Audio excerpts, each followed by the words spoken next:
Greetings, ladies and gentlemen of YouTube. I would like to welcome you to this special presentation of a very, very fine deck. This deck has become a bit of a legend in the MTG community.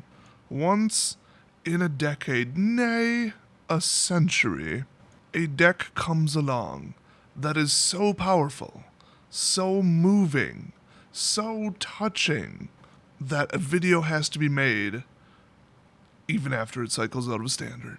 So without further ado, I present to you the great, the unstoppable Desolator's Banana Deck. Let it waste to the innocent with no regret. I think of it.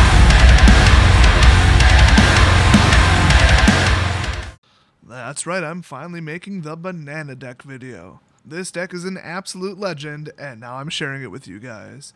Now keep in mind through all this, you can put together the wackiest deck, in modern or casual or whatever. There's some pretty nuts stuff out there. But you may notice that this deck was at one point standard legal, and that's what's so utterly messed up about it. Now this is a little bit of a result of Wizards R&D just accidentally printing the same card over and over and over without realizing it, I guess. But it's not like this deck was dominating the tournaments or anything. I just found it just so weird that somebody could play something like this. Although nobody finds it weird that I'm the one who is playing something like this. So first I'll go over what's in the deck, and then I will say how it works, because it's not real obvious. First up, we've got Hall of Triumph. This is kind of the standalone card. It just kind of speeds up the deck a little bit, because when it comes into play for 3 colorless, you pick a color, and then all creatures of that color get a +1/+1 bonus. It just lets it win faster. Since it's legendary, I only put 2 in the deck. So with that one down, let's talk about the creatures. For black creatures, this is a black-blue deck by the way, we've got Ruthless Ripper, Pharika's Chosen, and Typhoid Rats. They're all 1/1 Death Touchers that cost 1. Ruthless is the best because she can flip over, like you can cast her as a morph and then you got a 2/2 colorless, which that alone is pretty nice. And then you can flip her up, she becomes a 1/1 Death Toucher, and the cost to unmorph her is actually just reveal a black card from your hand. You don't have to actually pay any mana or tap it or anything. And then when it flips, it deals 2 damage to a target opponent. Okay, technically they're losing 2 life and technically it's target player, not opponent, but whatever.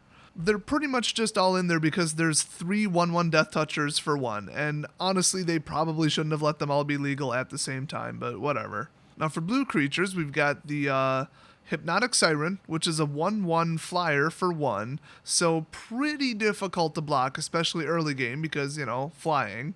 Now its late game effect is you pay 7 and you can bestow it on basically an enemy creature, you gain control of it, and then it gets +1/+1 in flying. So the Jetpack Kidnapper card is pretty funny, and that's what I always call the Hypnotic Siren. Next up, we've got the Triton Shorestalker, which is a 1/1 unblockable for 1, simple enough. And then, of course, we've got the Gudul Lurker, a little bit of a latecomer to this deck, but definitely a welcome improvement. Because, yet again, it's a 1/1 unblockable for 1 in the same color. Plus, this one has Megamorph. You can morph it for 3. It's a 2/2 colorless, which, like I said, that's important. There's a lot of pro colors back then and stuff. And then you can just unmorph it for 1, and it's Megamorph. So then it becomes a 2/2 unblockable. They improved on the Triton card. I can't believe it. So I love Gudul Lurker. So every creature costs 1 to get out, and 3 of them are virtually unblockable or unblockable, and then 3 of them are dirt cheap Death Touchers. What devious plans could I possibly have for this? Oh, and then of course Hall of Triumph, they all turn into 2/2s. Or at least whatever color I choose. Well, you can tell chump blocking with the Death Touchers, and just rampage with the unblockables. So naturally, I put in Nighthowler. Everybody loves Nighthowler. That card is insane. You can bestow it on a creature, like for example one with Death Touch or Unblockable, and give it +X/+X for every card in all graveyards from all players. Or you could just cast him straight up, and instead of a 0/0, he becomes an XX, where X is the number of creatures in all graveyards. So he's usually absolutely huge, and if you bestow him on an unblockable or flying creature, it is game over. That's not even the win condition, honestly, just flooding them with 2/2 creatures that are unblockable is the win condition. But It gets worse. No matter what I show you, trust me, it gets worse. Oh, and what's the last creature you're probably wondering? It's Ornithopter, the 0/2 for 0. You know, because the average cast cost of the deck was just way too high. You know, before I added Nighthowler, the average mana cost was 0.85, I think. It was actually below 1. So he's just kind of an aerial chump blocker, but he also does have a very specific purpose, and I'll get to that in the future. So this deck looks like an idiotic, pathetic attempt to sort of win and dominate the game on turn, 7, right? Wrong. I mean, you're right that that's what it looks like. That is not what it does, though. The first devastating card that's a non-creature that really keeps this train rolling is Foretold. I love this card. When you're casting everything for 1 and you go from 7 cards down to basically 0, in theory, by turn 3, well, you're going to need some draw. And the best way to do it is, well, your creatures are out there and they're dying anyway. You got your 1/1 death chumpers. Why not throw one on them that says as soon as you cast it, or as soon as it comes into play, I should say, you draw a card. And then when the enchanted creature dies, its controller draws another card.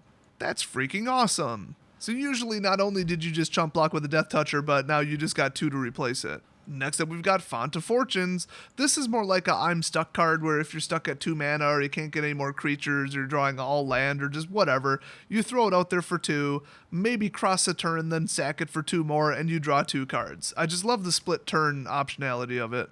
After that, it gets mean. We've got Bident of Thassa. Yes, it costs 4, but it's totally worth it, because whenever a creature I control deals combat damage to a player, I may draw a card. Hey, remember how they're all Death Touch, unblockable, and flying? Poor Ornithopter. But anyway, if you pay 2, tap it, and of course it doesn't have Summoning Sickness, which is hilarious. Creatures your opponents control attack this turn if able. So you do it during their upkeep, and they gotta send everything. So if things get a little bit hairy, you don't like what they put out, you just take their entire line of creatures and just ram it into your wall of Death Touchers. It is absolutely game over at that point. But wait, there's one more. Military Intelligence. Oh my gosh, do I love this card, because you just don't have to do anything. It's like a little machine that spits out free cards at the middle of every turn. I was going to say the end, but no, it's the middle. If you so much as declare 2 creatures as an attacker, you draw a card. I cannot believe that. You draw that card immediately before they even go to declare blockers phase. And then, of course, if you got the Bident out, when they hit, they draw a card. And then if you got Font out, you can draw even more cards. And then if a creature died because they blocked it, then Fate gives you more cards. So by about turn 6, 7, or 8, you've probably drawn half your deck, realistically. You usually have 10 to 15 creatures on the field, and usually your opponent is about to lose their mind. One time I started the game with mostly lands, 1 Font of Fortunes, 2 Ornithopters, and 1 Military Intel. So I just threw out Military Intel, swung with my 2 Ornithopters for no reason but to get a card, and then just started the cascading combo. And it is like an avalanche. When this gets going, there is nothing that can get in its way. You can't stop this deck even with 3 board wipes. Font of Fortunes and Foretold. Nothing you can do about them. Plus, it's not like you'd normally have trouble getting more creatures back out onto the battlefield for 1. Oh, did they just bring out a giant Sphinx or something? Steal it. Just put Hypnotic on it. This deck just comes out of nowhere. Like, it has all these ways to handle everything, even though it's so stupidly simple. Then if you start hitting them with 2 2s, and if you Megamorph, it might even be a 3/3 because you boosted it with Hall of Triumph, you just leave 1 or 2 Death Touchers on defense, and it's over. If you got the Bident of Thassa out, you purposely leave a whole bunch of them on defense and just obliterate their creatures by forcing them to attack. This deck is just unpredictable and just hilarious. The only problem is it's a complete mulligan bomb, and if you stall out and the combo never gets going and you're top decking on turn 3 or 4, you're dead. I should probably mention the lands, because this is where it gets kind of funny. The color fixing was complete crap back then, but this is how you did it.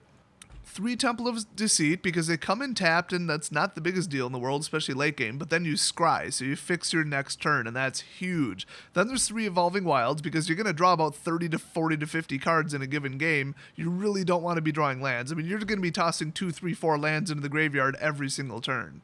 Then there's 8 islands and 3 swamps, because there's 3 copies of Urborg, Tomb of Yawgmoth, which means that every single land in the game becomes a swamp in addition to its original type. So everything you've got, including Evolving Wilds, by the way, and people constantly miss that, can tap for black mana. You know, I think fetch lands were legal at this time, but it just wasn't that necessary, and it was massively overpriced. This was like, even with Urborg, like a $30 deck. I foiled 95% of the deck out. I'm basically just missing the Temples, the Hypnotics, and, obviously the Urborgs, because those like freaking $35. No thanks. So I'm telling you, on turn 3, when you've got out a whole bunch of shiny, scary 1 costs and people don't know what the hell's about to happen, and the whole deck's alternate arts, promos, and foils, they know some very bad things are about to happen to them. Oh, also, I totally forgot, Dismal Backwaters are in there because, fetch lands are for suckers. And honestly, like from a mathematical standpoint, you do not want to lose life points with this deck because you will lose. It's pretty hard to hit you, but if you've got nothing but blue, you got to keep swinging, and people tend to kind of peck you down a little bit. So you have to be able to take every single hit until your deck gets going. So instead of losing 1 life, you actually gain 1 life with the Dismal Backwaters. That's why I think they were a superior choice to fetch lands. Obviously, the Evolving Wilds arguably could have been fetch lands. I am way too lazy to check if those 2 colors were even legal in a fetch land too, by the way. So I'm definitely going to go build this deck on X-Mage because some footage of it working would be just utterly hilarious. It's one of those decks where the combos go off so crazy and all the triggers that it's actually easier to play in real life. I mean, just the sheer silliness of this deck. I built it as a complete joke, but then I got to thinking, if I improve this and tweak it and do the math and all this, it might actually be a reasonable deck. And here's where the story gets hilarious, because I brought this to Friday Night Magic one time because it kept talking up, oh, my banana deck, oh, it's so funny, you guys got to see it, it's hilarious, want to play a casual game. And people finally just said, why don't you just bring it? Just bring it to Friday Night Magic and just troll people with it. And I did, and here's the story. So this happened in my old local gaming store, the one that was basically hell on earth and should be shut down.